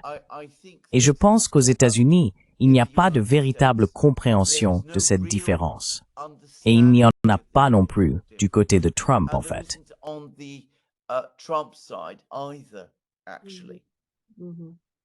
Yeah, in fact, I think in terms of the Oui, en fait, je pense que ce qui aggrave la situation, c'est que de nombreux sénateurs, par exemple, poussent vraiment fort pour se battre pour des contrats militaires. Ils veulent amener ces contrats dans leur propre État. C'est là qu'ils voient les emplois, n'est-ce pas? Donc, cela rend presque la situation pire parce qu'ils votent ensuite pour des projets de loi militaires parce qu'ils veulent une part de cela. C'est donc en partie la raison pour laquelle ils soutiennent tous ces accords d'armement et ce soutien aux armes ici et là dans le monde.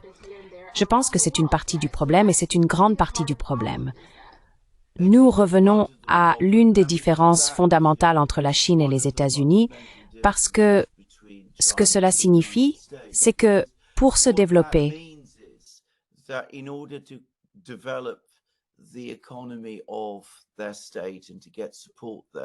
l'économie de leur État. Et pour obtenir du soutien là-bas, les sénateurs se concentrent sur le Pentagone et sur le gouvernement, en incitant le gouvernement à financer des programmes militaires dans leurs États. Alors qu'en Chine, dans les régions, nous les appelons provinces en Chine. Je ne sais pas si c'est une traduction appropriée d'ailleurs. Mais au Xinjiang ou ailleurs, le gouvernement local se concentre sur le développement de bonnes conditions pour créer une économie forte là-bas. Et il ne cherche pas toujours à obtenir d'énormes subventions de Pékin pour construire des usines d'armement. Cela crée donc un environnement très différent. Cela signifie que les gouvernements provinciaux, régionaux, sont beaucoup plus concentrés sur l'ensemble du tableau économique dans leur zone qu'ils ne le sont aux États-Unis.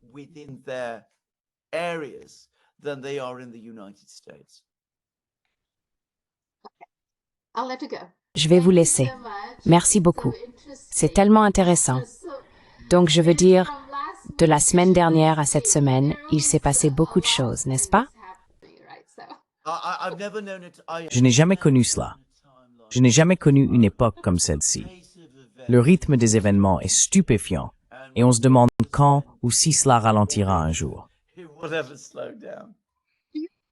Vous avez l'impression que, en ce moment, la transition de Biden à Trump est très longue. Cela n'a jamais semblé aussi long dans le passé parce que tant de choses se passent, n'est-ce pas? Absolument. Eh bien, il y a aussi une qualité fébrile à cela. Les derniers rapports aux États-Unis, par exemple, indiquent que l'équipe de Biden prépare maintenant un nouveau paquet massif de sanctions contre la Russie pour essayer d'empêcher la Russie d'exporter du pétrole. Donc de toute façon, nous en parlerons sans doute la semaine prochaine si cela se produit. Mais, je veux dire, vous pouvez voir qu'ils ne peuvent pas s'arrêter et ils ne peuvent pas se reposer. C'est une action très extraordinaire. Ce n'est pas si vieux. Je pense qu'il y a seulement 1 ou 2 semaines, ils avaient une autre liste de 140 entreprises chinoises. C'est comme des sanctions sans fin. Ils continuent simplement de sanctionner, sanctionner, sanctionner. Absolument. Des sanctions sans fin, une pression incessante, essayant toujours de s'accrocher au fils de leur politique et de causer autant de problèmes qu'ils le peuvent dans les 40 jours restants. Nous verrons ce qui se passera la semaine prochaine. D'accord. Passez une excellente semaine. J'espère que ma voix sera complètement rétablie lorsque nous parlerons à nouveau la semaine prochaine. Merci. Ravi de vous voir. Au revoir. Bye.